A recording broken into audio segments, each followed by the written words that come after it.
the workmen were fixing some broken track. Thomas was very disappointed. "I must find Percy's spaceship," he whistled. So he chuffed on through the fog.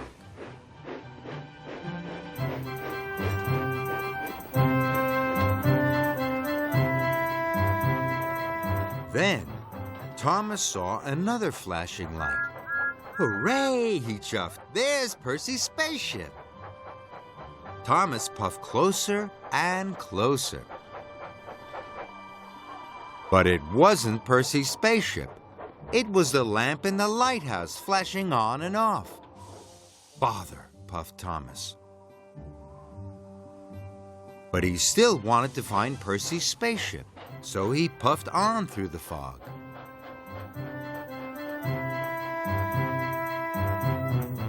Thomas was very tired, and it was very late.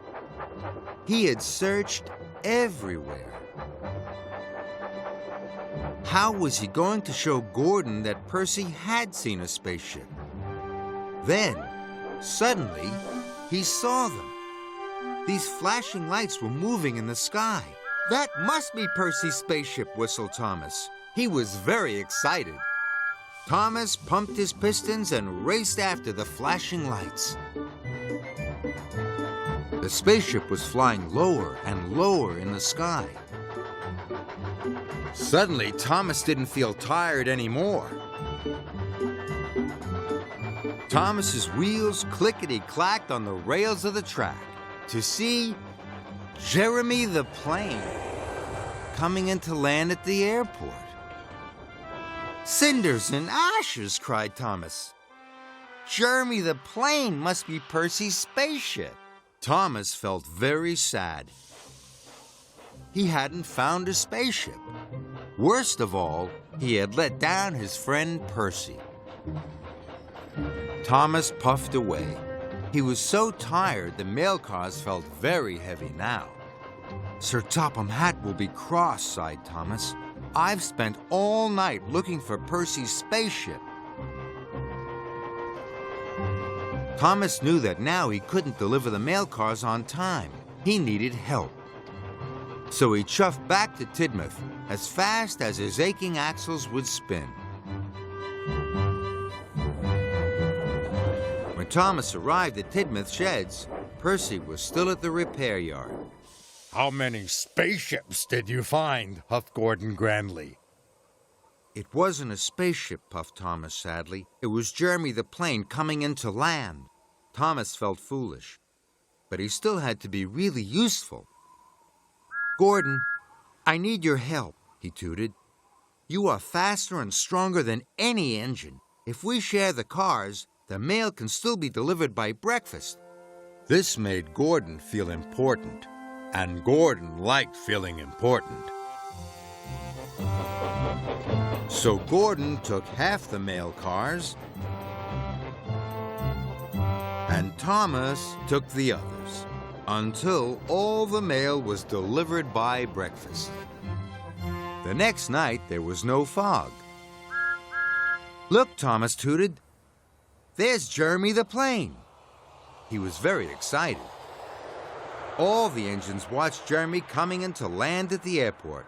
It was a magical sight. "I think Jeremy's better than a spaceship any day," peeped Percy. And Thomas had to agree.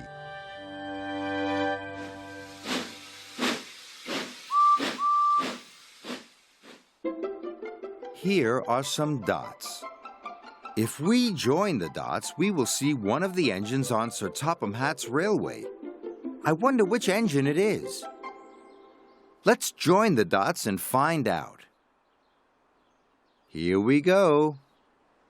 There's a tender at the back, and there's the cab, and the dome, the funnel. Can you tell who it is yet? This engine's got 1, 2, 3, 4 wheels and one wheel arch just in front of the cab. Do you know who it is? It's Edward. Hello, Edward.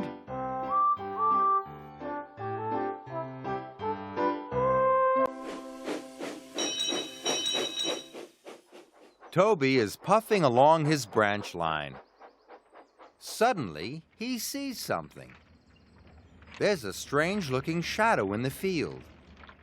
Toby wonders what it is. Can you guess?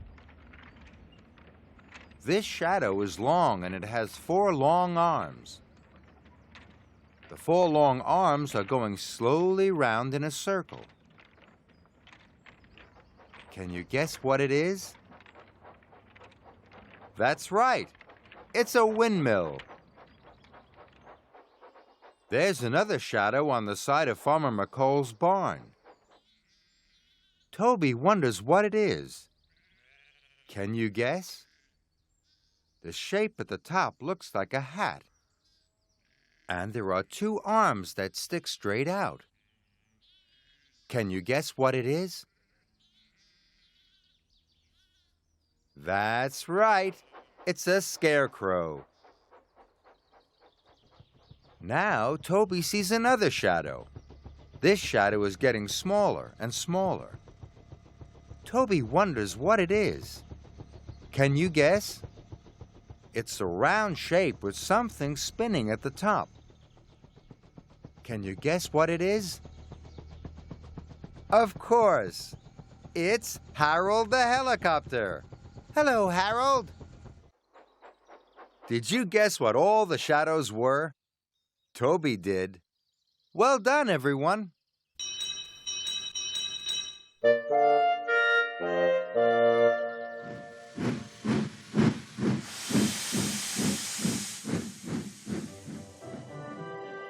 The island of Sodor is a wonderful place. There are lots and lots of engines. Who's that puffing along the track? It's Diesel. Diesel is a diesel engine. He runs on diesel oil, not coal.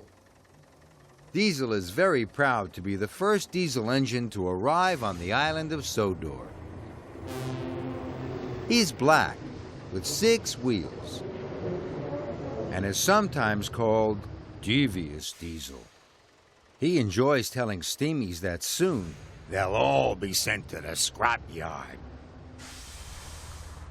One day, Diesel was at the quarry. Thomas arrived to help. Diesel decided to tease Thomas. First, he shunted Thomas under the hopper. He told Thomas he was a stinky Steamy. Then Diesel told Thomas that Sir Topham Hatt was thinking of scrapping Steamies. Thomas was worried, and that made Diesel laugh. The next day, Salty arrived with new fuel from the mainland. Diesel was very excited. The new fuel made his axles tingle. He revved his engine faster and faster. He wanted Thomas to see he was the fastest engine in the world. Suddenly, Diesel's engine coughed. Then it started to splutter. Black, smelly smoke billowed from his exhaust. The yard manager said it was the new fuel. Water must have leaked into the tanks. Diesel felt very sick. He couldn't do anything. Worse, Diesel had to wait to be rescued. Thomas arrived with some new fuel. When his tank was filled, Diesel's engine whirred and purred perfectly. Diesel thanked Thomas for making him feel better. Even Diesel likes to be really useful.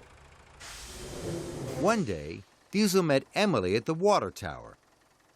Emily was to pick up special passenger cars for Gordon. Diesel wanted to tell Emily something important. But she whooshed away huffily. When Emily arrived to pick up the cars, Diesel had taken them.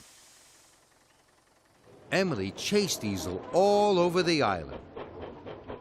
Diesel was fast, and Diesel was devious. Emily couldn't catch him. Until finally Diesel's engine broke down. It was too old. Diesel told Emily he had taken the cars because he was upset. Gordon wasn't the only one to set a record. Diesel had set a record too. He had shunted more freight cars in one day than any other Diesel. Emily wanted Diesel to have a prize. So later, she puffed in with a brand new engine. Diesel was so happy, he forgot to be oily. Sir Topham Hatt and all his engines wanted Diesel to know he was special. Diesel had never felt special before. He even started to think that maybe Steamies weren't so bad after all.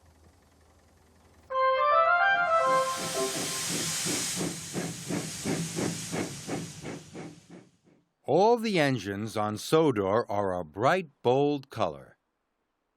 But this engine has been working in the coaling plant today and is covered in coal dust. How can you tell who it is? This engine has a round face and boiler. Do all the engines have round faces? No. Toby and Salty have square faces, so it can't be either of them. What else can you see? This engine has a separate coal tender at the back. Do all the other engines have a separate coal tender? No. Thomas and Percy don't, so it can't be either of them. Now look at the engine's funnel. It's very tall. What about the other engines? Do they all have tall funnels? No. Gordon and Henry have short funnels, so it can't be either of them. Who's left? Edward and James. Edward and James both have round faces, separate coal tenders, and tall funnels. It's time for this engine to have a washdown. What color can you see now? Red. So it can't be Edward. It must be James. Hello, James.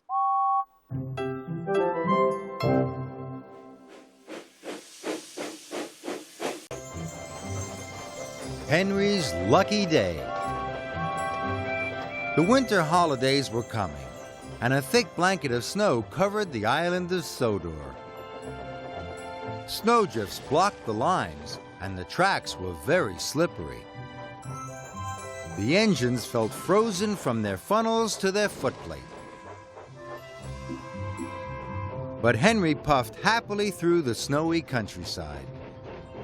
None of his lines were blocked.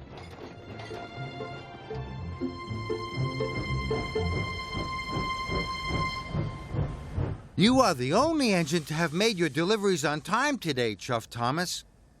You must have lucky trucks. Henry saw that none of the other engines were back. Maybe you're right. Maybe I do have lucky trucks, he puffed.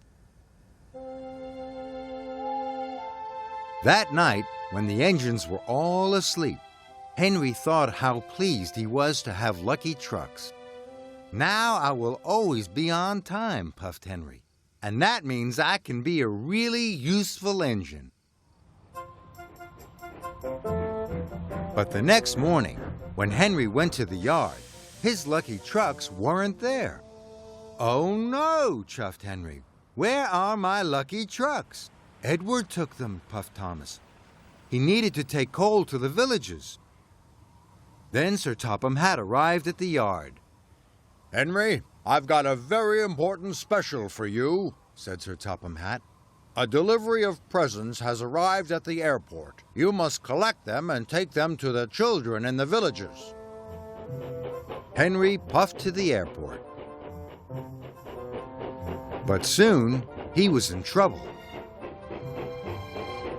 Gordon's Hill was very icy. Every time Henry tried to puff up the hill, he slid back down again. "I need my lucky trucks back," Henry huffed. "I can't make my deliveries without them."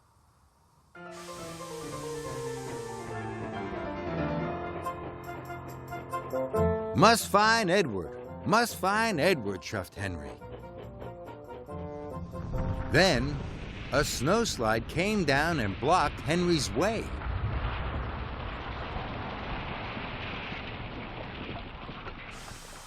"Oh, no," puffed Henry. "If I had my lucky trucks, this would never have happened."